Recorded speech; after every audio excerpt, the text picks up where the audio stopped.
Hai Sobat Sukses, kembali ketemu dengan saya di Siddhartha. Kali ini saya akan membahas kasus bisnis di mana ada perusahaan yang punya omset hingga 4 miliar per bulan, tapi akhirnya boncos karena tidak bisa mengatur perusahaannya dengan benar. Yuk simak ceritanya setelah yang satu ini.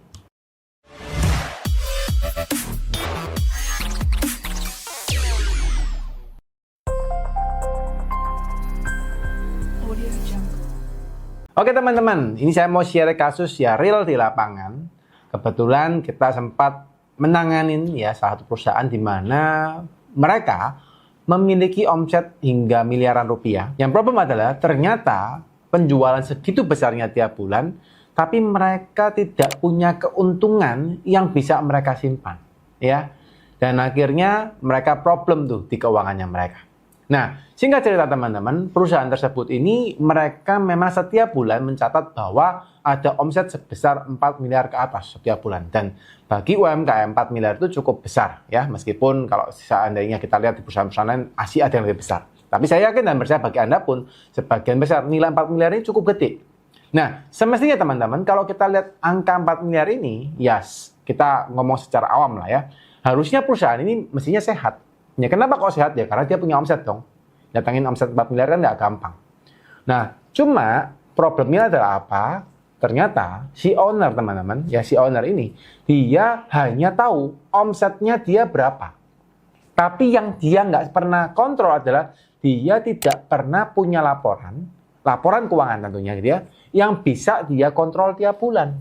Nah, ini salah satu kesalahan yang sering dilakukan oleh pengusaha. Dan kebetulan salah satu pihak yang kami bantu juga melakukan hal sama. Kalau kami tanya, Pak sudah punya laporan keuangan nggak? Punya, gitu ya, aman.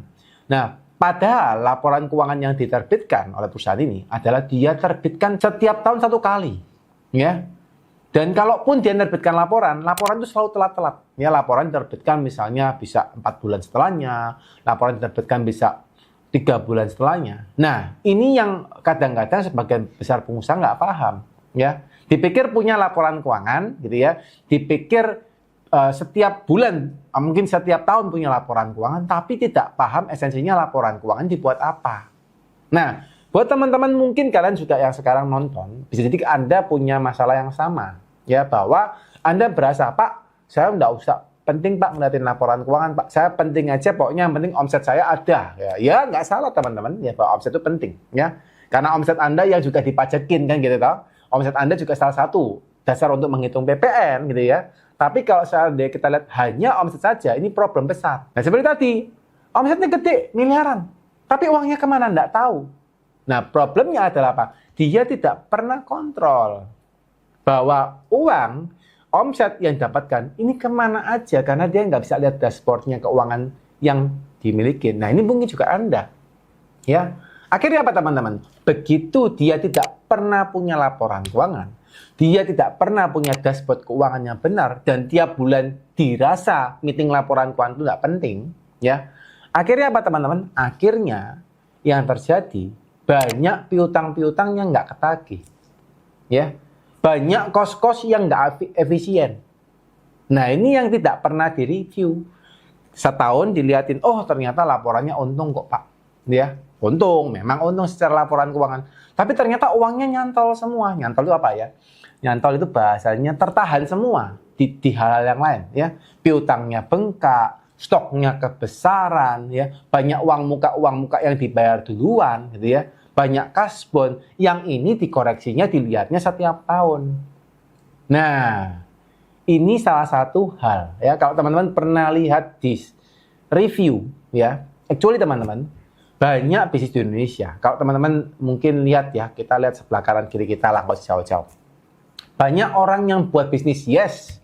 Setiap tahun ratusan bisnis baru. Ya, kalau Anda misalnya lihat di industri F&B ya, satu kota aja bisa ratusan F&B buka tiap bulan.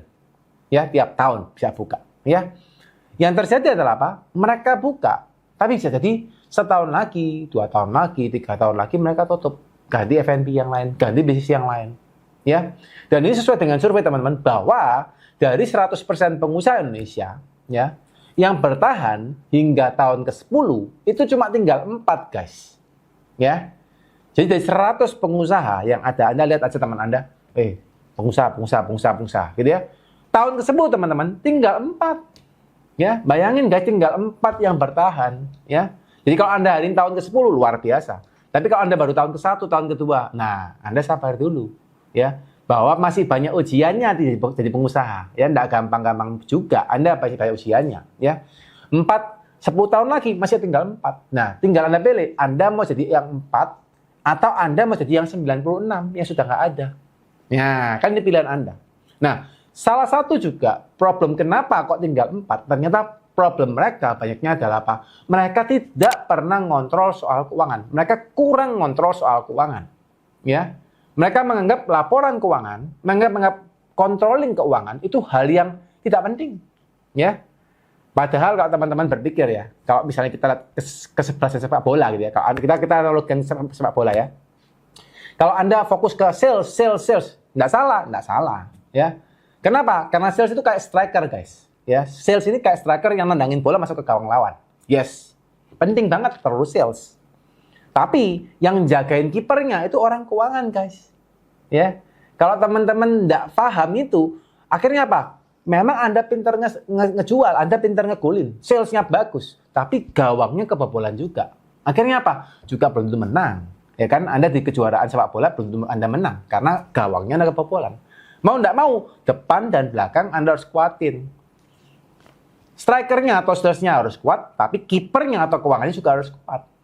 Nah, maka dari teman-teman, untuk teman-teman yang hari ini belum pernah punya laporan keuangan, ya, belum terbit laporan keuangan tiap bulan, saya dorong teman-teman harus mikir gimana caranya Anda bisa terbit laporan keuangan tiap bulan. Ya, apalagi kalau teman-teman lihat konten saya yang lain ya terkait dengan Pak sekali ngomong bahwa tahun 2025 laporan keuangan adalah kunci kalian untuk bisa fighting di perpajakan. Ya. Dan tidak hanya untuk fighting di perpajakan teman-teman, tapi untuk diri Anda sendiri bahwa ketika Anda punya laporan keuangan, baru Anda bisa analisa. Ya. Oh, ternyata keuangan saya, ya, saya kelihatannya untung. Tapi uang saya kemana? Kan gitu. Ya. Oh, uang saya ternyata pindah ke stok, pindah ke piutang. Ya. Kalau teman-teman yang nggak ngerti istilah piutang, berarti Anda harus belajar. Ya. Tapi kalau Anda ngerti, ya udah bagus ya. Nah, piutang, stok. Ya. Oh, ternyata utang saya kekecilan, misalnya seperti itu. Nah, sekarang pertanyaannya, gimana caranya Anda bisa memaksimalkan itu? Ya. Stok besar, bagus nggak Pak? Ya nggak apa-apa sih. Tapi kalau Anda kebanyakan stok, saya pikirin sendiri ya. Kalau Anda kebanyakan stok, oke? Stok ini jadi duit kira-kira butuh waktu nggak? Pasti butuh waktu. Kenapa? Harus dijual dulu, ya. Belum lagi nunggu nagih, ya. Berapa bulan baru balik ke uang, ya. Kalau seandainya Anda banyak stok, mungkin Anda nggak kepikiran karena uangnya yang Anda keluarin uang Anda sendiri. Tapi bagaimana kalau stok itu Anda belinya pakai dana bank? Nah, Anda pikirin tuh. Kalau pakai dana bank, kira-kira stoknya ini Anda sedang kena bunga nggak tiap bulan? Anda ada cost nggak tiap bulan di dalam stok Anda? Actually teman-teman, jawabannya ada. Ya. Dan kalau Anda tahu ada cost-nya, anggap aja 1 bulan kalau bunga bank 12% teman-teman. 1 bulan cost-nya itu 1%. Semakin lama tersimpan, cost-nya Anda nambah terus. Ya. Waktu Anda jualnya setahun lagi, Anda sudah kurang 12%. Padahal misalnya untungnya cuma 15%. Berarti sama aja, boncos teman-teman.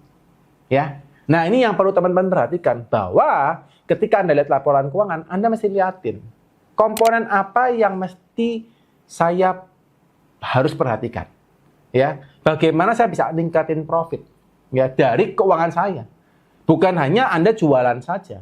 Ya. Kalau jualan, Anda rugi, repot juga. Udah rugi, Anda lapor rugi. Ini juga dilema nih, teman-teman ya. Udah rugi, ke pajaknya Anda mau lapor rugi. Bingung. Wah, Pak, kalau rugi saya diperiksa, Pak. Saya belum siap diperiksa. Kan seringnya gitu tuh. Ya. Akhirnya apa? Dilaporin untung dikit. Nah, ini hati-hati juga. Ya. Ketika Anda lapor untung dikit, kan Anda akhirnya kan tidak sesuai dengan realita. Ya udah, lapornya bersih, masih bayar pajaknya lebih besar. Kan gitu. Lapornya udah bagus. Omsetnya, lapor bayar pajaknya lebih besar. Padahal seharusnya kalau Anda memang sudah lapor bersih, bayar pajaknya ya sesuai dengan apa yang ada. Maka dari itu teman-teman perlu memikirkan bagaimana Anda bisa memaksimalkan keuangan Anda dari hanya Anda melihat laporan keuangan.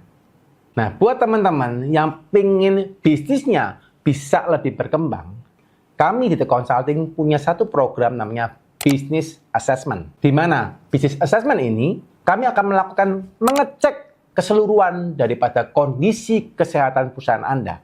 Kami akan melihat dari sisi kondisi fundamentalnya, visionnya, people-nya, structure dan SOP-nya seperti apa, sehingga dari sana kami bisa menilai daripada kesehatan perusahaan Anda.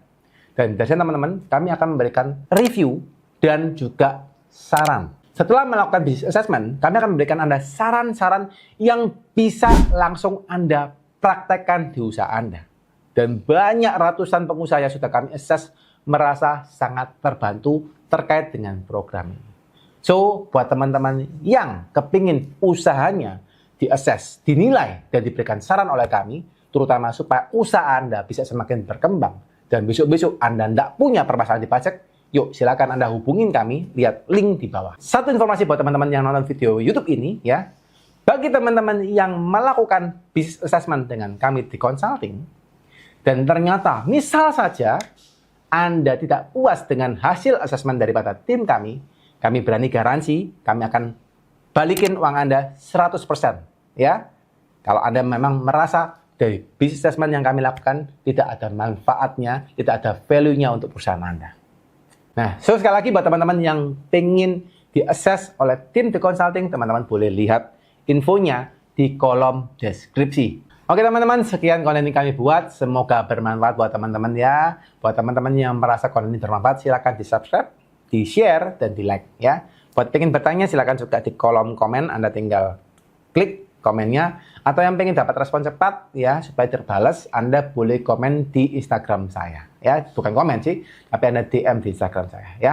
Oke, sekian buat teman-teman, semoga selalu sukses, happy, usahanya tambah lancar, pajaknya hemat, dan Anda semakin berbahagia ya. Bye bye.